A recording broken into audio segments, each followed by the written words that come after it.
So we think Dragonborns is the typical team that when the game is in a chaotic situation, they are probably one of the best. And their early game is really strong because they play these strange 80 millis mid lane, bruisers. And actually we have to take a lot of care that they don't beat us early game too hard. Welcome back, ladies and gentlemen, to the League of Legends Championship Series. We're here with Quickshot, Jet, and we've been joined by Cyanide from Fnatic. Dude, how are you doing? I'm doing great at the moment, thanks. It was a long game, 2 and a bit hours, if you just think about today. Let's start with how difficult is it to stay focused when you're on stage and against EG like that with the disconnects and everything? Yeah, I think it's a serious problem, of course, because every time you pause, you lose focus really hard. So I think after every pause, every player is like, you need to focus again. You do maybe some mistakes you wouldn't normally do. So it was a bit chaotic game. Yeah, you lose the rhythm. You know, you fall out of it. How difficult is it to?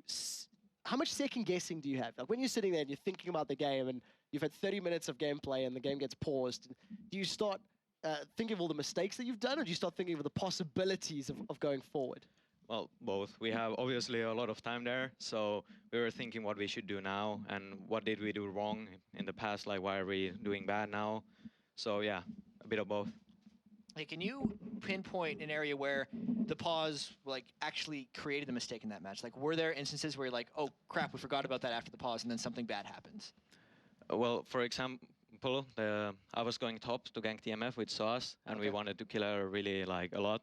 And then we just all committed really hard, and Sauce actually died there. I'm not sure, he said he had some lag or something, but I'm not sure if it was the issue, or he was just a bit overconfident going into that, because we were talking about it for minutes, like, okay, we're gonna kill this guy now, and yeah.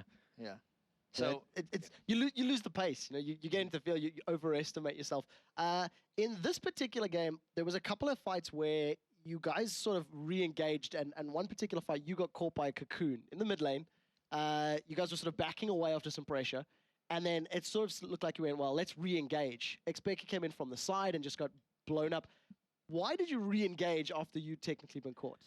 Well, Peke thought it was a good idea to go in, and that's where the mistake was, because we weren't on the same pace. Like, some of us wanted to go back and some wanted to go in, so it was just a huge chaos for us, and we ended up getting aced. So it was just a really bad team fight. Yeah, so you guys split push, I think, more than any team in the European LCS. And you said there was like that miscommunication in the mid fight that we just talked about. How do you actually communicate? If you can kind of sum it up for me, when you're doing split pushing, or even when you're deciding how to collapse and win a team fight, who's talking? Is it just everyone? What's going on? Yeah, it's everyone. Mostly it's the guy who's split pushing, like saying, okay, just hold them there for some seconds, I will get this turret and stuff. Then that's what we're mostly doing. We're just trying them not to get engaged on, so we don't die, and not let them recall or take objectives. So it's a bit chaotic at times, and you can really easily go wrong there, like we did a couple of times. We actually seen that about a week ago or 2 weeks ago when we seen you guys doing a lot of split pushing, even though we had a very big gold lead. In this particular matchup, once again, Xpeke with a well-timed teleport managed to pick up the bottom lane inhib when Evil Geniuses grabbed your middle and your top inhib. How much pressure does that put on the communication and the calls when you know you've got an inhib of your opponent down, you've lost inhibs yourself? Does it get more chaotic, more exciting because now the risks are so much higher? Yeah, of course, like now you do a mistake and the game is obviously over because they can just push through mid, but it's the other way around as well, so everyone's playing really careful. So it was a good trade for us. I think it was when Peke actually got the turret and Cho'Gath managed to come back. Like, Jace used the EQ on the Anivia and stopped him. Like, if Cho'Gath was a bit nearer to the Anivia, he would have finished the game there, so it was really close. I got a question. Let's step back from this particular game right now. You guys have beaten Evil Geniuses twice now in the Championship Series. The first time, Soaz ran Blitzcrank in the top lane. This time, Soaz goes back to Jace, who it's been a long time since we've seen him playing. You guys also picked Nunu as support. It's a couple of picks that we haven't seen too much of. How much preparation do you guys put in for the Evil Geniuses in particular, and then every other team as well? We put like... we should plan a bit more, but we plan like 10, 20 minutes. Of course now, because we had the same picks, we knew it in advance. We planned a lot yesterday about the level 1 mostly, because we knew they have Cocoon and they have the Anivia. So we were really scared about the level 1. Like, we kind of knew they will try and invade because their level 1 is so strong, since we didn't have the same early now. So we were just planning a lot, and we had a really organized level 1 this game, and it went fine, I think, for us. And the compositions as well. I mean, the Nunu, the Jace pick 2 weeks ago, 3 weeks ago, the Blitzcrank pick. How far in advance do you guys plan that? You know, is it a lot of team talk? And with the Blitzcrank in particular, was that a call from SOAS or was it a call from the team? It was such a long time ago, I can't really remember. Okay. So we always do a couple of combos that we use, and obviously if they pick some hero that counters this combo, we can do it. But if you see some like, oh, now we can go for the Blitzcrank top, then we just do it and we go for it. Okay, so it was something that you'd actually talked about outside of the game and went, well, we think Now's it the can moment. work in this matchup. Yeah. Well, I like that. These sorts of picks, we spectated a game of yours earlier in the week, and you guys were running Nunu top and having a bit of fun with it. How adventurous are your builds during practice, and when will we see them in competitive play? We're trying a lot of stuff because especially Gambit has taught us that a lot of the heroes that are very unconventional, like Nasus jungle, everyone's thinking is the worst hero ever, but it's like really strong right now. So we're just trying stuff. Maybe we can find a new OP and we can really take some teams by surprise, and then win some games for free, pretty much. I like that. As soon as you start taking people out of their comfort zone and swinging things in your favor. We said before we wanted to talk a little bit about the Intel Extreme Masters World Championships. It didn't quite go to plan. What happened? Well, we were obviously playing a bit poorly at that point, and even on the LCS Super Week, we were losing a lot of games, and so was like EG as well. So we were going into a rough period, pretty much. But in our defense, some of the games we played were really close, and it's best of one. Like, I think we should have made it out of the group stage, but we had literally no chance of winning it whatsoever. So what was the reason you didn't make it out? Was it prep? Was it practice? Was it individual play, team play? We should have prepared a bit more, and we did some costly mistakes in the games. Like, we just derp pretty much, that normally doesn't happen, and lost the game because of it. But yeah, like I said, the games were really close. Sometimes in League of Legends, you just can't do much. You do one mistake and it's over, even if you're normally supposed to win. Yeah, so after now Intel Extreme Masters, did you have loss of confidence? Were you worried about coming back into the LCS? Like, how do you get back on track? Because I know you've been on Fnatic all the way since Season 1 when you guys were the world champions. So you've been through so many ups and downs. How do you deal with the ups and downs? Well, we're pretty much used to it. Me and Pekka, we were losing pretty constantly for 1 year or something. So we're used to doing some like bad times, but the new players sometimes have some trouble with it, but they're getting used to it as well now. So if you do bad, you just gotta try and improve and not get depressed about it. Yeah, it's the mindset. It's very important. You talked about the new players. Now, the only new player on the Fnatic lineup is Yellowstone, and we can't even call him that. He's been playing with you guys for months and months. Has he fully settled in? Is he 100% part of the team now and comfortable, or was he also going, why are we losing, guys? We should be doing better at the World Championships? Yeah, obviously, like even in Rated and SOAS, they're not used to doing really bad with us, but we just tell them that we gotta relax and play better. So, but Yellowstar is a really great guy. He fits right in. We have a lot of fun at the house, so yeah. Awesome. I believe we have a video ready. Yeah, so we always hear shoutcasters talking about the players, or if we're in a delay, we're talking about the games, but they never really talk about themselves that much. So let's take a look at what the European shoutcasters have to say about it.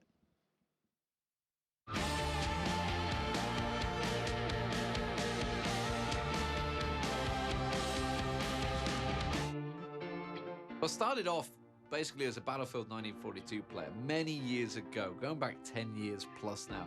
Exactly 1 year ago, I attended CeBIT 2011 as a spectator, as a fan. Some friends that I knew introduced me to League, and they said, well, Trev, you like to talk, you're very passionate about League of Legends. I started commentating to about 10 people on a radio chat. I think it was called Shoutcast, which is where the term Shoutcaster comes from.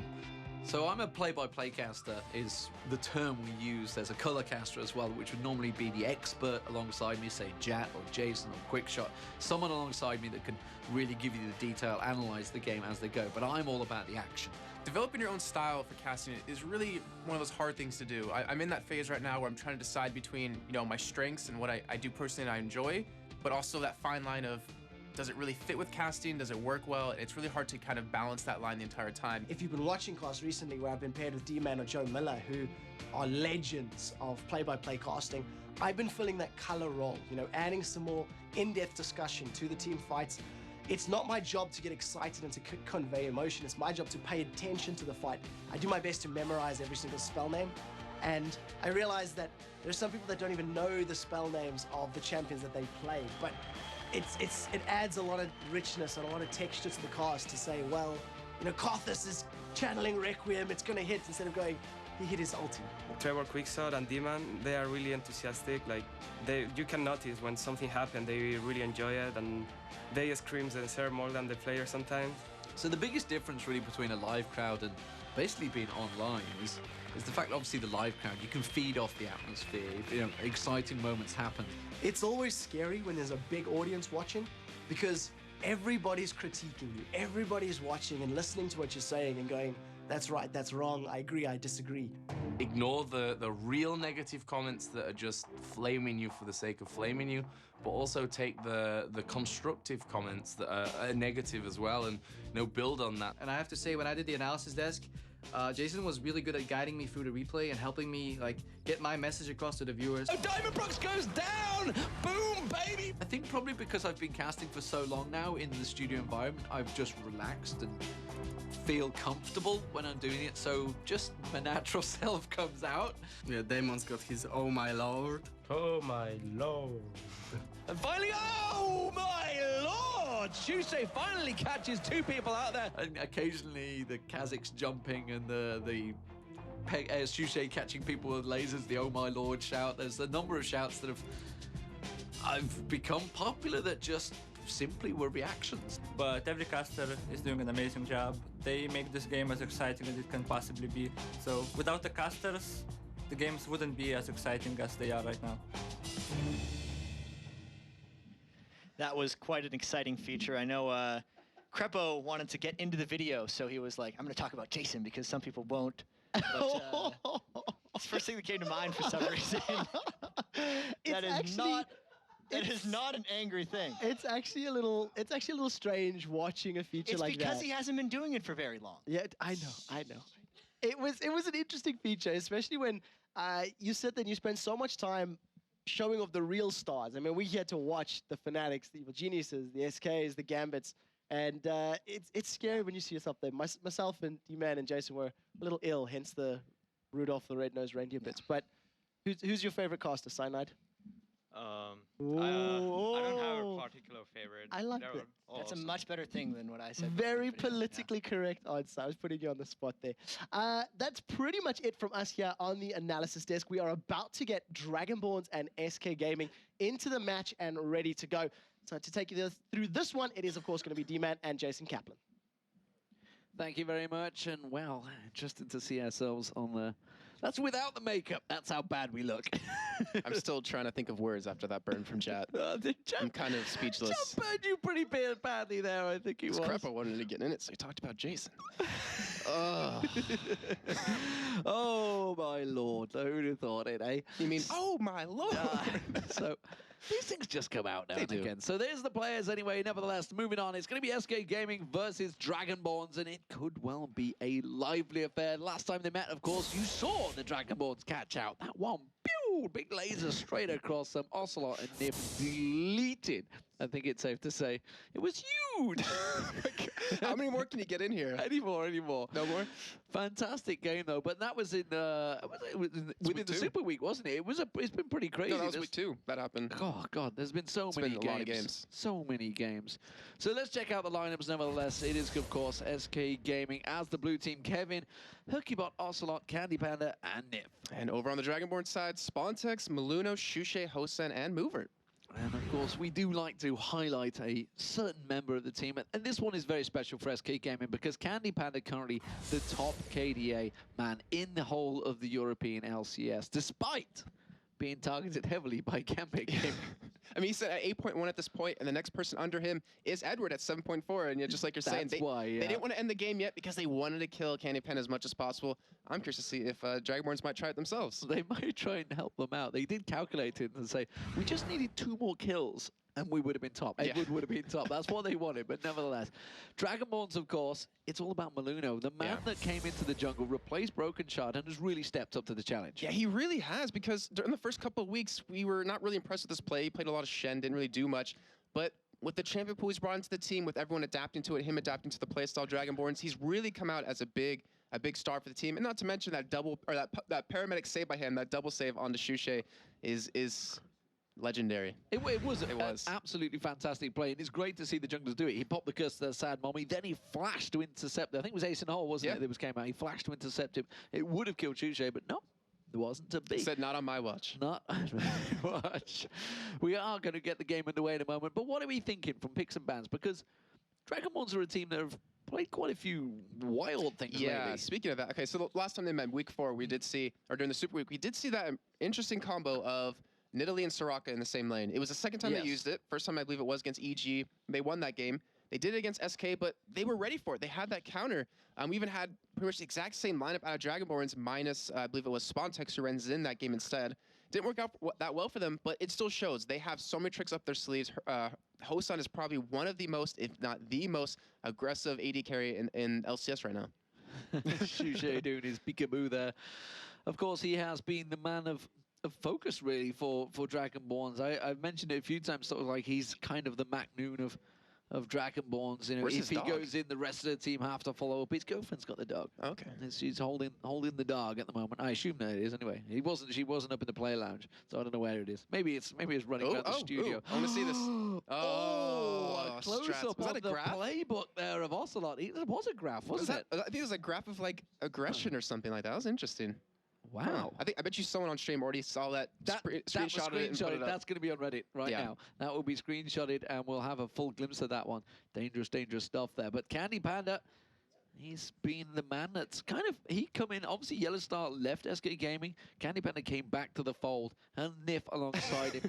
This is a pairing that have been together from Season 1, Season 2, and here in Season 3. These guys have been in every single season championship. That season championship, that's a horrible way of putting it. Every single major championship of League of Legends. Game.D in Season 1. Obviously didn't win it, but they were there nevertheless. But they were still there. Season 2, obviously, actually to lie. That's a lie. That's a damn lie. Candy Panda wasn't there in Season 2. But still, it doesn't matter. I was excited, but Nif was there. Your point is still coming across, is that they're such an experienced bot lane. It's really hard to go up against when they know how each other play. But we do have Moore and Hosan, who we've seen some amazing things out of them. We've been very impressed with how they've been playing in that bot lane. And I think that's going to be a really cool lane to watch against each other. We've seen some pretty bonkers aggression from Hosan. Oh, yeah. Not going to lie. Despite the fact he got floored by that chest bump originally from Shushe, we haven't seen any of that action, actually. I'm kind of disappointed. He even managed to make Caitlyn aggressive, which is kind of funny because you just sit back and farm, but he's like, no, I'm going to 90 caliber net in there and pick up a couple of kills. Yeah, it's like the equivalent of Ezreal Ian into the fight. Yeah. Okay, get the arcane shift, get in there, going aggressive. But as you can see on your screen, picks and bans are about to get underway, and it does mean that Darian and Kale have been banned out. They are the first bans to go there. Shinzao also removed by SK Gaming, along with Oriana taken away from Ocelot. He's not been allowed to play that for a long time. Yeah, actually a lot of bans targeted Ocelot. The Kale as well, which, I mean, we know Hercubot could play it, but Ocelot has been really showcasing that champion. And then we see Kha'Zix coming in as the last one, which we saw Shushe just do so well on. He's really aggressive with that Kha'Zix. And I'm curious to see what the last ban's going to be, because I already have 2 targeted Ocelot. I think the next one might potentially be an AD carry, actually, to get Candy Panda maybe out of his comfort zone. Well, let's see whether they do go for it. We have had Vi sneak through maybe here. What will they go with? We saw last time Hercubot pulled out Nasus, I believe it was, but Jarvan looking like that's got to be the jungler. Yeah, he played that in week 5 or week 4 against. I did it. Versus against All Authority. We'll see how well it works if he actually uses it, because Ocelot yesterday did use Jarvan in the mid lane. So we have to keep that in mind. That is actually a very good point. Yeah, so we're not sure exactly where that will go. Versus against All Authority. So we'll see. Maybe it could be. That's actually going to put doubt, possibly, in Dragonborn's mind. So do they try and take the Taric away, or do they go for the Thresh, which they have highlighted currently? Yeah, I mean, the Taric is a really good point, because we've only seen him really once over this past 2 days, is when he was in the jungle for against All Authority. Virtue was running him. Did pretty well, because they ran that double aura composition, and he is pretty strong right now. Even in the top lane, you can run him. But instead, it looks like they will go for that Thresh. And the next pick, I wouldn't be surprised if they maybe want to go for Caitlyn, because that's Hosan's like go-to champion after Draven. But it's still really open. They shouldn't really pick a mid lane, potentially a jungler, since they do see that Jarvan, and they do see Volibear being sat on. Volibear looks like it will get selected in there. So if we see Taric here, we're going to expect Dragonborns to switch to double AP. Yeah, that's exactly as Jat was saying yesterday. I mean, he talked about it so religiously, is that you have that Jarvan, you could potentially see the Taric right after that, and you have the double armor buff, you have the double shred off him as well. Run that against a double AP, you can just dominate them completely. And one thing that's interesting is we have not seen Maluna run Volibear before. So I'm really curious to see how well he can do on him. I'm not going to lie, it's not a difficult champion to play. Oh, well, it's true. That is true. I mean, but still, it's just something you we've kind never really of seen run him in on. and go, roar. Flip. Wait, sorry, what do you do, Demon? Roar. Everyone at home in solo queue, that's what you do to win games. You go, That wins the game. That wins the game. It's exactly the same with Singed. You run in, troll around, and go flip. And that's it. They're Go in the poison. flippity-floppity. Flippity. Well, maybe, but we do see Zed and Lulu being selected, so it's going to be the Lulu support. Is that Zed going to be Kevin in the top lane? I don't believe we've seen Kevin running Zed yet in this tournament. I think because we saw Asa on Jarvan yesterday, that will be a mid lane Zed.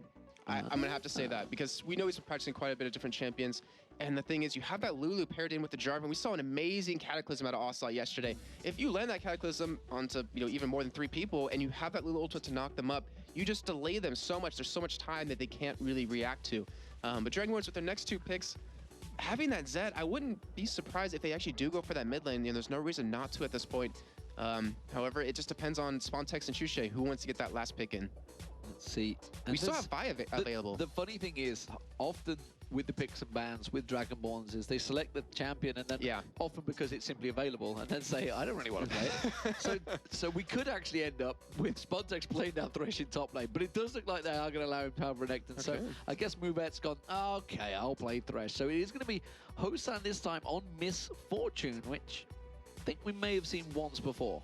Oh, at least not during the Super Week. I know that he played a lot of Varus and a lot of Draven and Caitlyn, and obviously Nilly as well. Kenny Panda is hovering over his patented Ezreal. I mean, if it's not Twitch, if it's not Caitlyn, it's probably going to be Ezreal out of him. Even Graves, which I believe he did play during the Super Week, and it was a good Graves as well, if I recall. Yeah, pretty spot on. I mean, yeah, we see him do that quite a bit. I believe he was even had 0 deaths up to a certain point in the game, like really late in. But with the last pick, this will really pretty much decide who's going where at this point. You're going to have either a top laner or a jungler or a mid lane locked in here, and that'll give Dragonborns that opportunity to maybe counterpick in the mid lane if they do now know, in fact, that Zed will be there. But it's really up to SK in their hands. And we have Shen available as well. But it looks like they're going to go for Rumble, so it looks like we'll have Rumble on the top. Rumble, which means it is going to be Jarvan in the jungle. It is going to be Zed in the top lane, mid lane, actually. And yes, like you mentioned, it could well be Rumble in the top lane. I thought you were trying to hope to say Rumble in the jungle. Well, I was thinking about it. The thought had crossed my mind, but I didn't think I'd go there. I'll let you do it instead. You baited me into that one. Just like the whole Dragonborn's team killing dragon, like that comment. That's never going to get old. Freak. Never Totally baited me into that comment. Freak debate you on that one. But what are we thinking? Last pick here, the final AP champion. Could be anything, Shushe, honestly. He plays a lot of different champions. Lux is still available if they want to go for that combo. If you get a nice grab, nice light binding them behind that, you can just delete them as could happen. Also Elise, which I kind of forgot about. She did skip through, and you typically don't see that anymore unless it's, EG where they got it in that last game. Krepo 2 games in a row playing her as support. Yeah, did play it in the crazy game against Evil Geniuses. Was it Shushe that played it? It was definitely picked. I don't know whether Shushe was the one that ran it. Spontex ran it. Spontex ran it. I want to see whether Rumble is going to end up at the top there. Yes, it is. Looks like it's going to be the position. Whether they're going to do any last-minute switches. Dragonborns are the team that do a lot of last-minute switches. Yeah, they're just sitting there like, Shushe's going to play Thresh. Totally. It's going to happen. Totally could do. But, well, interesting. We're having the... Well, the thing is, like, they switch right now, but we're used to them switching that last second. So we always could see Thresh come there. We've had a prediction, and I'm not going to say it's from me, but it's because it's from Jat. Joshua Jat Leesman giving us the knowledge, dropping the bomb right here. And he actually thinks that it could be Thresh in the mid. So we're going to see if that last-minute switch comes through. 1, 2, 3. And oh my God! Nothing happened. Damn it, that crystal ball stuck in customs right now. The German authorities, they didn't let it through. It was a... Well, they weren't sure whether it was a Canadian or American package. That was the problem. I think Jack considers himself American now since he's been living there, working at Riot for quite a while now. It's a year. He's passed his year threshold. So does that officially make him not a scumbag anymore? I don't think he ever was. Oh. Except for that one comment. That might have been a little bit, but other than that, he's a really nice guy. He's a really nice guy, very nice. But there is the teams on your screens, and they are just getting into the game. Hopefully we won't touching anything that's possibly wood. Don't. Why are you touching my head? Touching wood. On my shoulders. Oh, you just had to drag it down that level lower, didn't you? I didn't make had to just claw it way down there. But as it is, we are underway, and ladies and gentlemen, and things will hopefully go well in this game. Hopefully we won't have a double, triple, quadruple pause and stretching over 2 days, because frankly put, I won't be here because I need to fly in the morning. So let's get this game underway. Without further ado, SK Gaming as the blue team and Dragonborns as the red team. Every time Dragonborns fight, there is craziness, and let's see if it happens again. You can't really predict what they do. Only thing you can predict is that there will be crazy aggression out of them. Looking at level 1s, I'm honestly not 100% sure who is stronger in this situation, because you have a good disengage out of SK, and you have pretty good damage on top of that as well. But then for Dragonborns, you have the flip, you have the Renekton stun, you have the Thresh hook, and then you have the Elise Cocoon. If they land it, they're going to kill you. And actually, well, looking at it again, I think Dragonborns definitely has a stronger level 1 comp, but whether or not they're going to do something with it is up to them. Well, the ping was there. They are going to go towards that bush. Are they going to lead with anything? They are going to poke a ward in it and go straight away. That was exciting.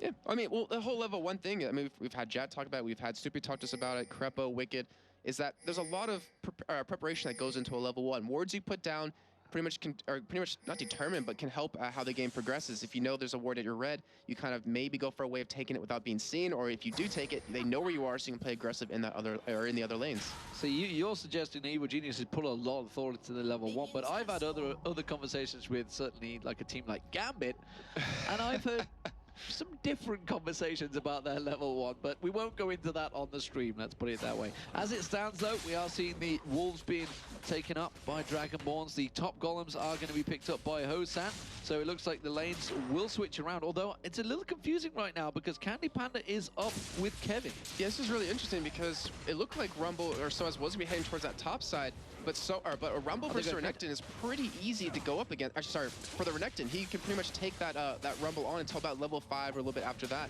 and yet they are going to be doing the lane switch. So he's going to be going 1v2 in that bot, and he has the red pot to stay alive down there, but he will be going up against Zed. So we have Hosan and Mover, sorry, not Hosan, Candy Pen and Nif going to be in that mid lane against Shushe. So let's see if they can pin down Shushe's plate. We do see Movet, he's gone around and put that ward in the tri-bush already, so there's a ping going down towards their blue saying, yeah, possibly someone here. And that, well, Kevin, the fact that he's past that tri-bush does kind of give a bit of warning saying they are going for blue buff, so they have full control. They know exactly where SK Gaming's jungler is. Let's see if they can keep predicting and maybe cause something from this. And over on SK side, they have general knowledge of where Maluna will be. They have a ward in that top tri-bush, so if he goes in for that very early gank, it will be spotted that way. However, if he comes in from the other side, the same thing will happen there. They're being really defensive in their wards. They don't want to allow Kevin to be ganked early on because over the past couple weeks, he's really been their rock to go to. It usually is Ocelot, but he's really stepped up for his team over the past couple of weeks. I love the fact that this LCS has basically changed things, because in standard tournament play, when we used to see a tournament, say, once every... Oh, actually, Candy Panda getting caught heavily there with that cocoon from Shushe.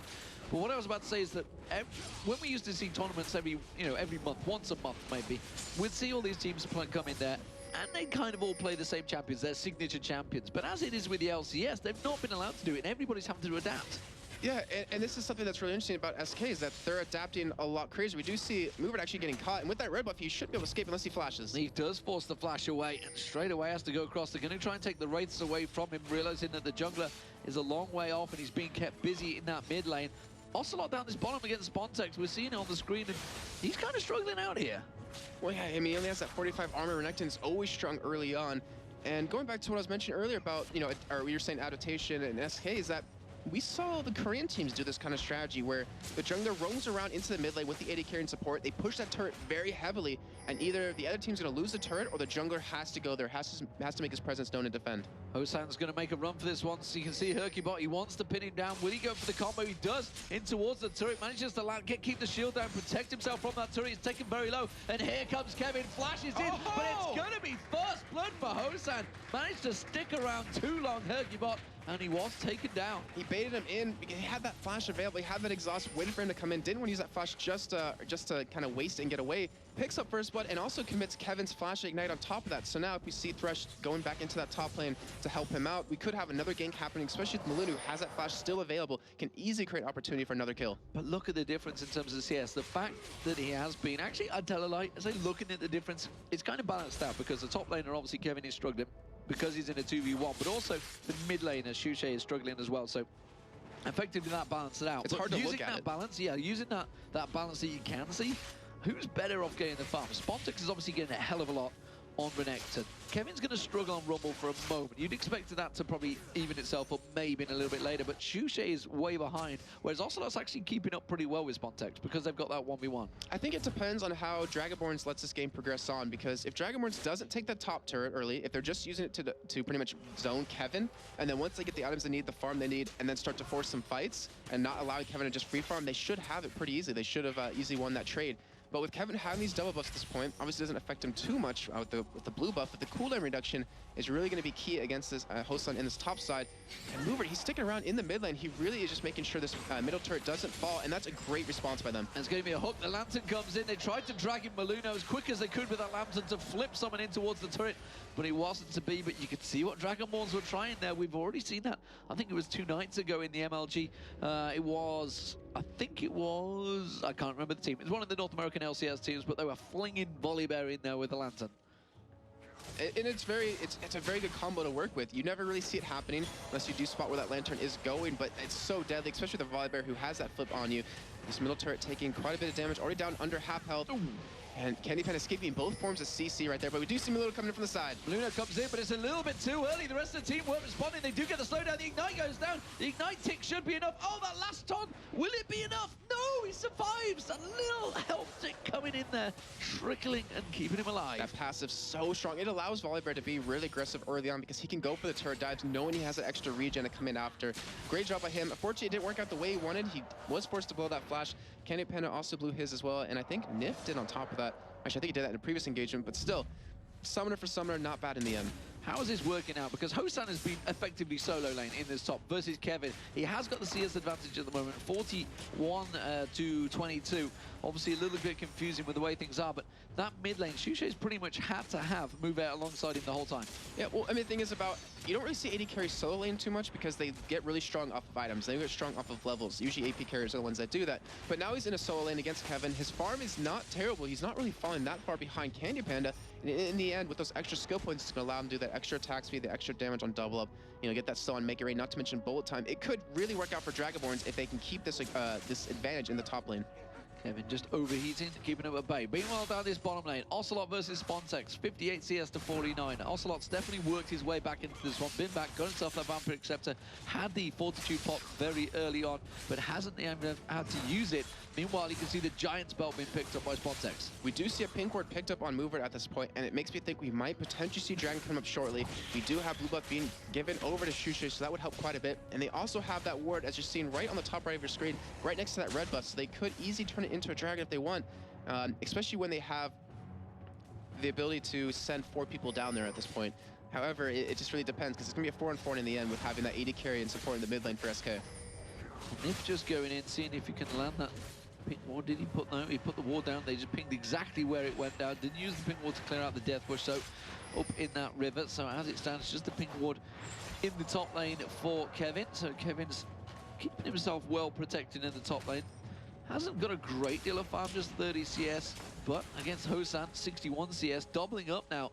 So that's starting to become an issue. I like that, doubling up when Misfortune just used double up. That was nice. But we do see items also developing a little bit on top of that. We do see Shushay with the Seeker's arm guard, so it can either, it depends on how he builds it. It's good for his lane right now, gives him extra armor against the harassed Candy Panda.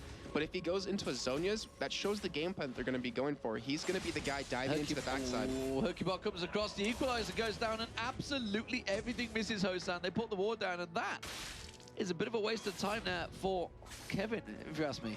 And also in the bottom, as just seen, he got Spontex very low. We see the ultimate come out of him, and he has a red pot available still. He's going to go for him.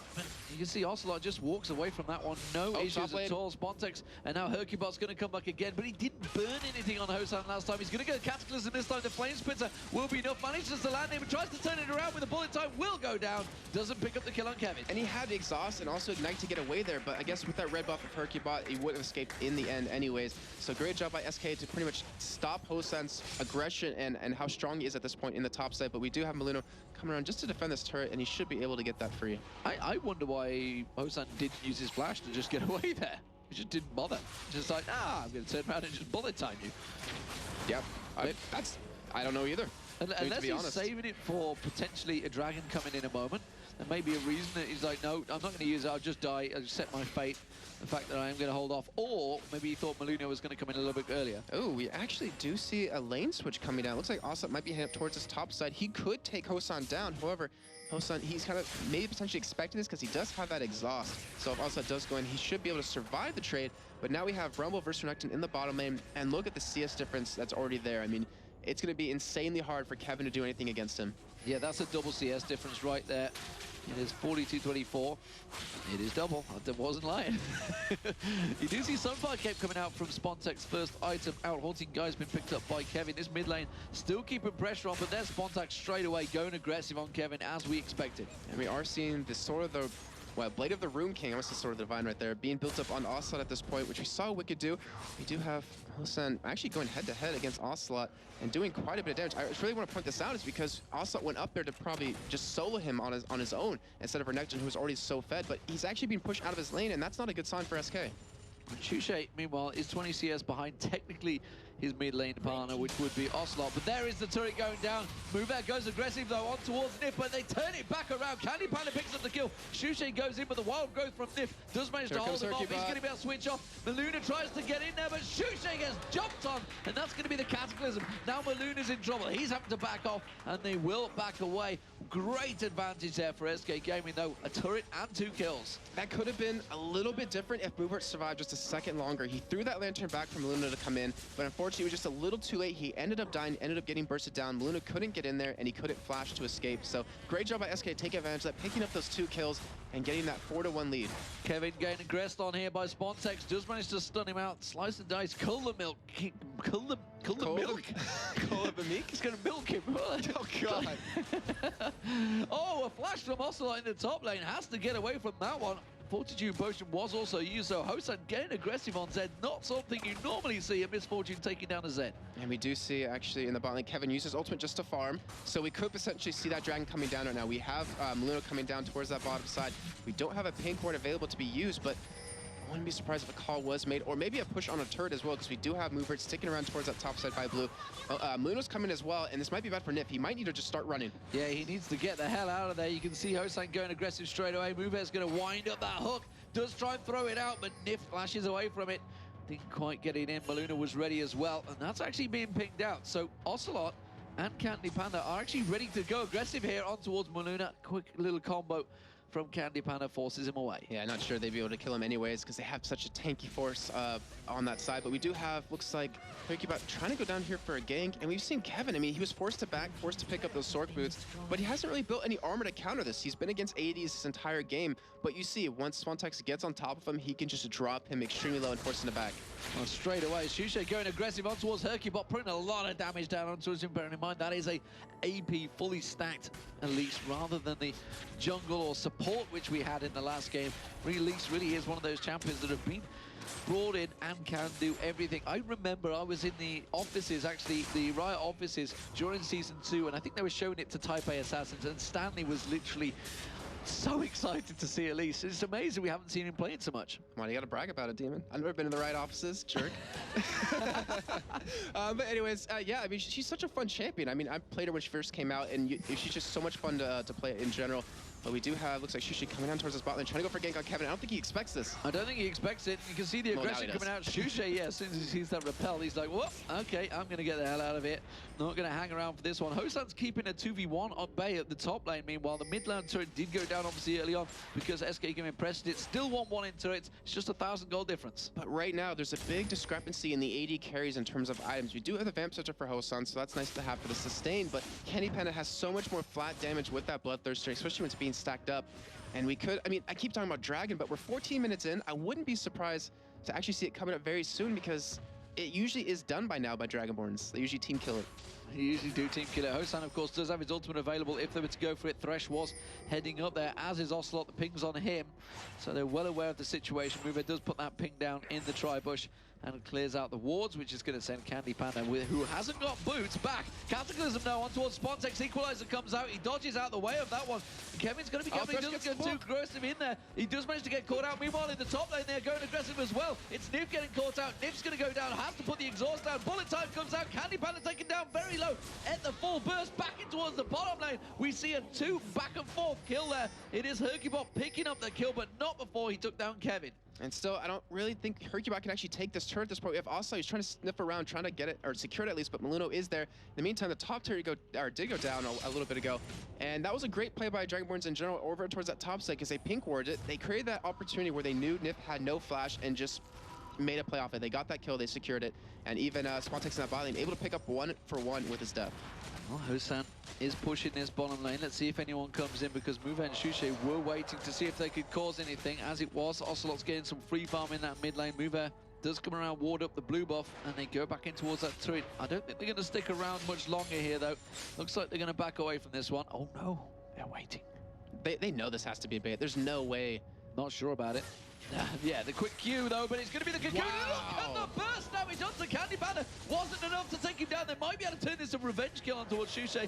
Couldn't quite get it down, but wow. That's a dangerous sign there straight away for the AD carry, Candy Panda. That is a Black Widow spider right there. Just how much damage he could put out. That was insane. I mean, just the percents right now, when he doesn't really have any items built up, or any big items. We do have Ocelot returning back to that bottom lane yet again, going head-to-head against Spontex. But with his items against a Sunfire Cave to Renekton, there's no way you can take him in a 1v1 fight. So Spontex has cleared everything out. Are we going to see a possible dragon? Where is Spontex going? He's going up the river. He's going to find Hercubot in that river right now. He does walk straight into it. They both go face-to-face in the bush. And Spontex is the one that's backing away because he's got no vision. Hercubot, despite being the jungler, did force Spontex away there. I'm really surprised that play. I mean, but then again, we did have Kevin in that mid lane, so they could have turned it into a 1v2 or a 2v1 in the end, especially with that Cataclysm on top of that. We do have Dragonborns. They're still in this top lane. Hosan has been farming up quite a bit, and yet even at that point, he's still down in CS. And Maluna's been in that mid lane for a hell of a long time because Shushe has been roaming so much.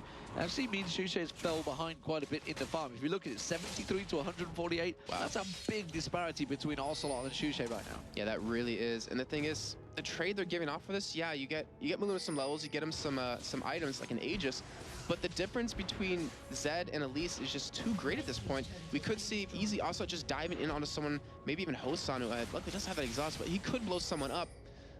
And that's just not really good. Maybe that's why they're not going for Dragon. Maybe that's why they're not going for team fights, because they know they're currently behind in items, even though they have that Renekton just so large at this point. Shushe with the Brilliance pot on. He's going to try and get that Cocoon on towards Kevin, and Kevin's wary of that. Keeps the minion line between him. As it is, Volibear's going to come around there. He's going to repel towards him. Here comes Maluna. Flashes force, flashes him back. Manages to drop him round there. Puts the equalizer down. Is it going to be enough? No, it isn't. But here comes Hercubot on towards Shushe. Shushe flashes out. Hercubot flashes back through. Tries to bait him around there. But he gets the last hit there. True Shot Barrage comes back across. Now Maluna's in trouble. He's going to have to run for it on 4 poles. They could have actually picked up that kill on the Hercubot because Hosan was in that top side. He didn't come to help, but with the Ezreal ulti, they weren't sure exactly how close he was, but even though now they can see him at that bot lane. And a great job by SK to turn that around right there and able to pick up a kill on the Shushe. So while this is, you've seen Hosan, he's been on his own the whole time. He's not gaining any advantages over Candy Panda. Candy Panda has kept the CS momentum up, despite the fact he's had Nif alongside him. Level-wise, there's not a great deal of difference. It is 2 levels. That's pretty big. But it's not the end of the world when you consider how far ahead Ocelot is of Shushe. He's 3 levels over Shushe right now. We are seeing the leash just being thrown out there as the pink ward put on towards the Dragon, but still no attempt at Dragon. 20 minutes approaching into this game. I love the analysis of the levels because you're spot on, because levels don't really matter too much between the AD carries, but it's the AP carry we talked about earlier. You need those levels to just get the extra damage in, to get the, as you scale obviously better off levels and items. But also, you get a little bit more damage off of Elise just because you get an extra spiraling when you hit that level 11. Ocelot, with already a second rank of ultimate, can just blow up Shushe even with those Seeker Guards, though he is actually going for a Giant Spell on top of that. But that, nice job, Demon. You know, it's like I've been doing this job for a while. I kind of pick up things here and there. Who knows? Oh, hook lands on towards Nif. Are they going to chase through? Yes, they will. It's a double flip, striking him back there. As you can see, the True Shot barrage popping across. Hosan is in all sorts of trouble, and there is Ocelot popping him down. He takes down Move. Ocelot can pick up another one here. He has used his flash. Spontex has taken low, and it's Kevin that picks it up, and that's a 3 for 0. Fantastic engage, but it was actually Dragonborns that started off, but SK were ready. And that is exactly what we're pointing to the entire time. Also being so strong at this point because of that CS difference, he 1v1 Hosan even with that exhaust put on him and just took him out of the fight. Hosan didn't have any protection from his team, and SK just cleaned up, getting those 3 kills, getting Dragon, and extend their gold lead even further. So, big advantage for SK Gaming now. As you see the gold swing quickly, 4,000 into their favor, 9-4 in kills, 2-1 in turrets. That's probably going to be 3-1 in a short while if they can get into this one. Shushay is going to try and clear them out, try and keep them at bay. Hercubot is miles away. It's not Hercubot, it's Maluna. Maluna's going to come down. Here he comes, a bear on all fours. It's Candy Panda they're targeting. They need to try and get on towards him, but they can't catch him. This is really interesting, Demon, because if you look over at Kevin's items, he's not building tank at all. He's pretty much built straight damage. I mean, you pair that in with Zed, with Ocelot, who just blows people up, and then you have Candy Panda, who has a Last Whisper now at this point. They're going for 3 heavy damage champions. They're not trying to be tanky. They're not trying to outlast Dragonborns. They're trying to outburst them at this point. And they can do that exactly as you just saw Ocelot doing on Hosan. And then picking up the end kill on Mouvert. The pings down on towards Hosan and Maluna in that jungle. Spontex in that top lane. Ocelot's kind of sat ready and waiting for this one. I wonder how much is going to balance this one. They've got equal farm between the two. Blade the Rune King Brutalizer and Lucidity. I think Ocelot may even be able to have a chance of taking him in a 1v1. I honestly am not sure about that. I think it'd be very close to the end. I don't know whether he'll have long enough. I think Spontex could probably run away from it, but... Right. If they were to commit to the fight. It would be very close. It would be very close. And Shushay still trying to push up this bottom. He's trying to catch up in farm. He is 2-2, so compared to his counterpart, he's got about 2,000 gold deficit behind him. But still, the Cocoon, the Flip, the Thresh Hook, the stun out of Reduction, they have the ability to just lock someone down and kill him instantly if they can land their combos right in these fights.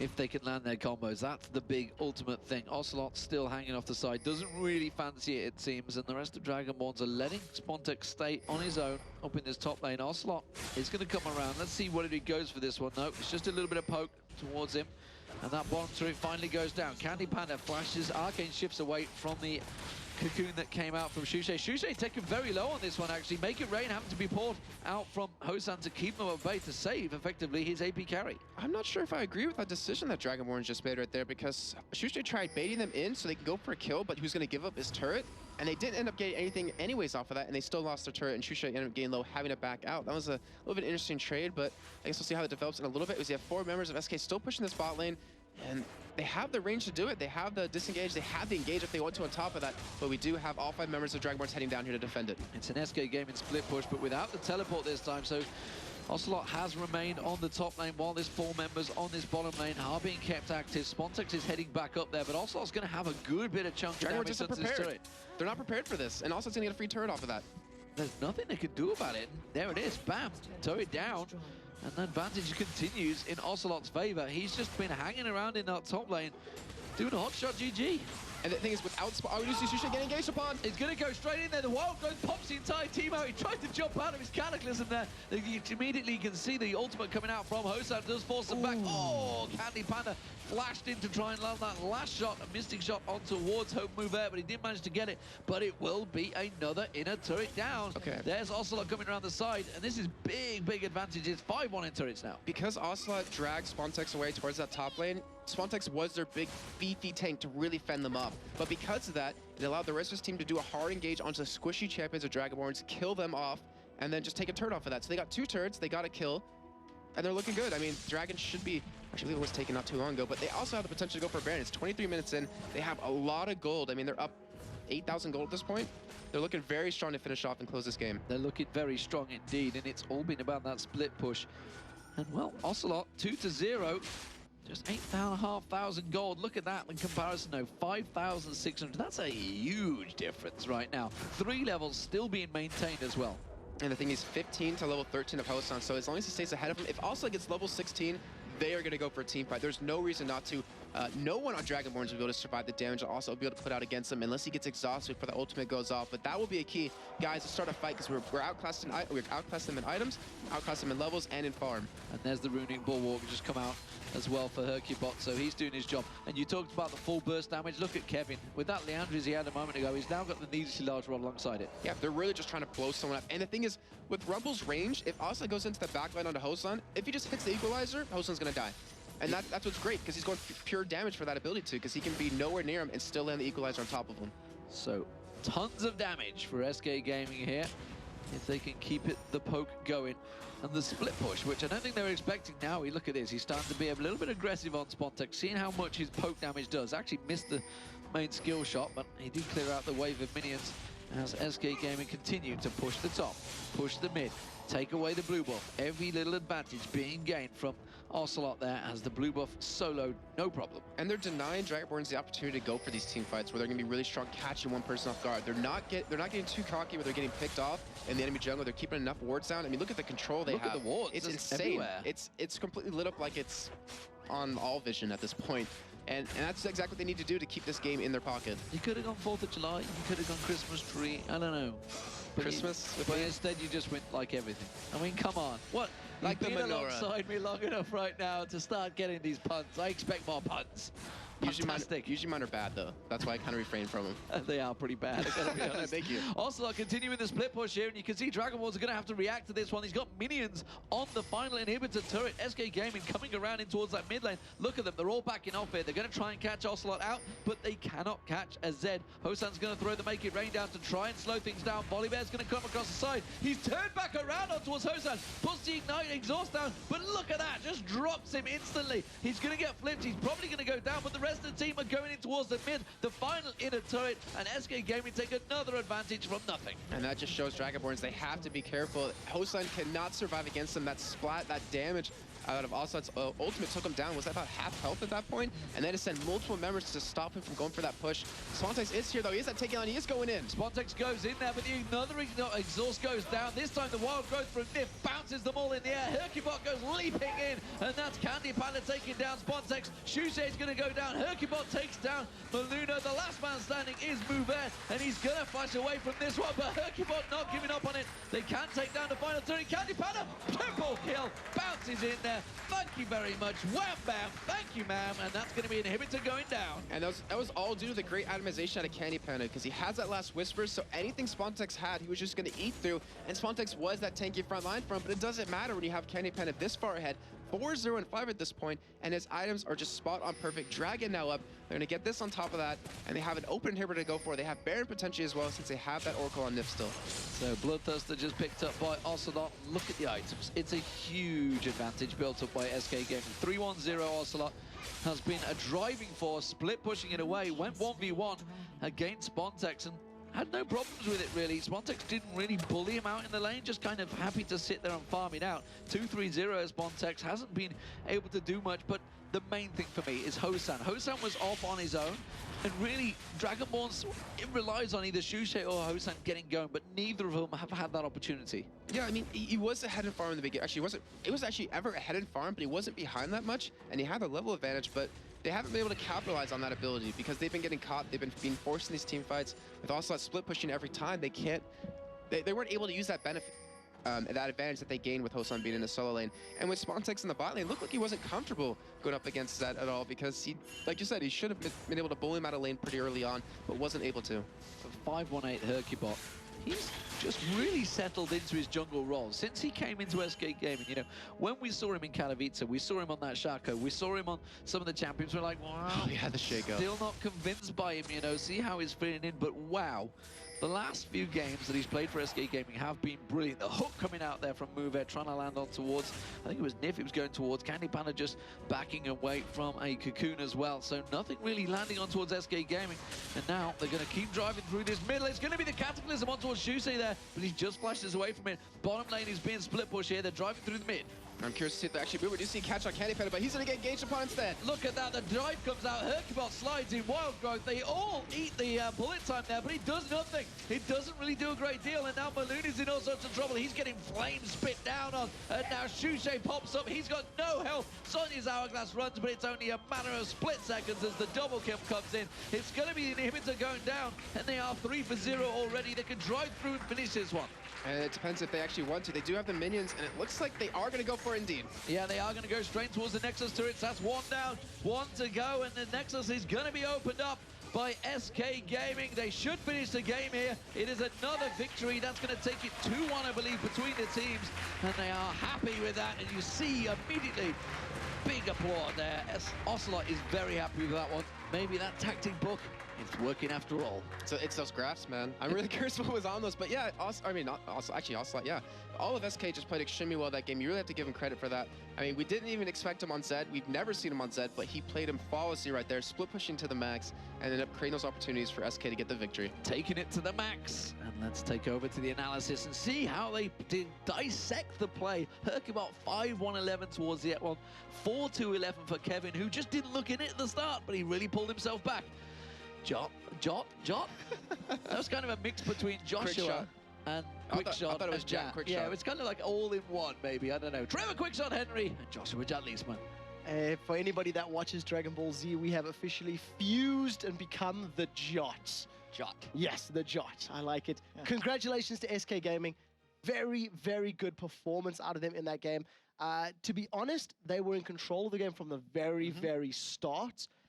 Before we jump into replay, I want to talk to you about the very, very opening moments of that matchup, because SK Gaming, they threw a bit of wild cards out. They threw some of the champions around. Ocelot went bottom lane with Zed. They threw the AD carry and support mid, and generally, you know, the top laner did go top. And it really messed up Dragonborns for the most part, because when I saw Shushay had Thresh selected and champion selected, I was like, oh man, is he gonna? And then they swapped it last second. But then Mover had to go mid anyway, and he supported Shushay for most of the game. Correct. And he fell way behind. So Ocelot free farmed for most of the game. And you could tell Dragonborns really just wanted to fight, but because of lane matchups, they weren't allowed to, and they got frustrated, didn't farm. And to be fair, Hosen was doing a fantastic job in that top lane. He was outplaying Kevin. He was out CSing. You know, he was reducing the amount of CS that Kevin could pick up with Rumble in the early game. He dodged a number of ganks. He did eventually go down towards the end. But the fact that the MF was getting stronger, he wasn't crippling Rumble enough to counterbalance the massive CS advantage that Ocelot had on Zed. I mean, he had probably like 100 CS more than Shushay around the 18 or 19 minute mark. Yeah, and that CS advantage that Wicked carried into the Dragon fight that really had a deciding point in the game, which we have up on the replay right now. It's 19 minutes, 15 seconds into the game, if we can throw this up on the screen. And you can see all of Dragonborns, if we can throw the replay up on the screen, all of Dragonborns is getting ready to fight. But the big thing here is Shushay is not there. So Dragonborn's impatience really gets them here. You can see right now, Mover is charging up his hook. So, if we play it, the hook lands. Now, as soon as the hook lands, everyone wants to go. The problem is, they focus Nif. Candy Panda is back here, doesn't get touched. Watch Ocelot run around the side and get clean onto Hosan. Essentially, Dragonborns doesn't protect their AD carry. Everyone on SK gets their damage off. And let's just watch this fight at half speed, because it turns out to be a total obliteration. They focused everything on a Nif. He actually gets the knockup. Ocelot flies in onto Hosan on the bottom side. Candy Panda landed the full ultimate on the entire Dragonborn teams. Kevin landed the great equalizer that completely cut off Dragonborns. And after the fight was over, Shushay came down from the top lane and really wasn't able to do anything. So this was really, Quickshot, the turning point in the game, because before that fight, it was 1,000 gold. Yeah, even though it they'd was done the very lane swaps. even. Because, like you said, Hosan had stuck it out in the top lane. Even though Ocelot in the mid lane was far ahead, it didn't really matter until that fight. In terms of the plays as well, SK Gaming really played the map very, very well. There was a number of times where we were sitting there going, well, Dragonborns weren't ready. Dragonborns aren't in position. Dragonborns can't respond. And SK, they showed a nice step up in the play that we've seen in comparison to their match yesterday where they lost to Against All Authority. You know, so you've got to remember that they had a loss yesterday. They bounced back today, and they played with fantastic fashion. And it's one of those situations where they are a snowball, you know, a snowball team. They get an advantage, they roll through it. every single one of those players was a dominant player, but we decided to award the MVP to Hercubot for his Jarvan. And this is why SK first picks Jarvan so much. Yesterday, they decided to put it on Ocelot. Today, Hercubot played it, and he completely controlled the map. Before the Dragon fight, he was 4-1-4. I think by the end of the game, he was 4-1-14 or 4-1-11. One of those two things. He dominated. He had all the initiations that they needed. He controlled the pace of the map. He got them Dragons. He really did a great job. Yeah, really, really well played. Shox is on stage with a member of SK Gaming, so let's see what they had to say about the match. Thank you very much. I'm here with team captain Ocelot. Now, Ocelot, yesterday didn't go as good against AAA. You needed that victory today, and you got a lot of flack for that game yesterday. So, any reactions to that? Well, I think I did a bad mistake at the end, engaging, and I actually killed every kind of possibility to come back. But I think I did a good game until then, a very good game in my eyes. And it's just one bad move in the wrong time, that just decides the game. But happens, and well, it happened already 3 times, I think, this season with me, because I don't know, I'm too greedy, or I want to go like too much balls deep. I don't know. I don't know if I can say that, but well, it happens, The best thing is just to turn up after everybody harasses you. Turn up and demonstrate them that. I don't mean in this game, but demonstrate them that I can turn up 1,000 more times. Okay, still they banned 3 mid-champions out, so they're definitely still afraid of you. On the other hand, Hercubot is MVP, so can you tell us something about how the team has come together and who are the strong points in it? Well, we don't really care about who gets MVP. We don't really care about their KDA ratio, whatever. So at the end, he played really good games, so obviously he deserves the MVP, Okay, you also came out of the World Championships the same as Fnatic, not doing extremely well. What's your vision on the fact that the European teams, or the LCS European teams, didn't seem to perform well? I think it's a factor of right after the Super Week, everybody was like extremely tired because we were like practicing so much the previous week. And after the Super Week, we were like burnout, I would say. We had only like 1 day to train, literally. And we trained only like 2 hours before, and it wasn't even successful. So at the end, we were extremely burned out. We didn't want to play the game by then, and the results demonstrated it. Okay. But no burnouts here today. A victory for you, and a big one coming up. Fnatic, will you close your back door today? I'm not an oracle. I don't know what's gonna happen, but I think we are playing pretty good. They are playing pretty good as well. I think it's gonna be a super awesome game. Thank you very much. Looking forward to that one. Ocelot. For us, it's time for a short break. Of course, you can still answer our question. Which champion you think has had the greatest impact on the LCS so far, and why? Tweet us your answer at LOL eSports, #LCS. The same for any questions you may have for any one of us here in the studio. Now, the next teams that are setting up here are Evil Geniuses and Against All Authority. Of course, last time EG couldn't get past AAA. They had a stellar performance by Freddy 122. And what's going to happen now? We'll find out after the break.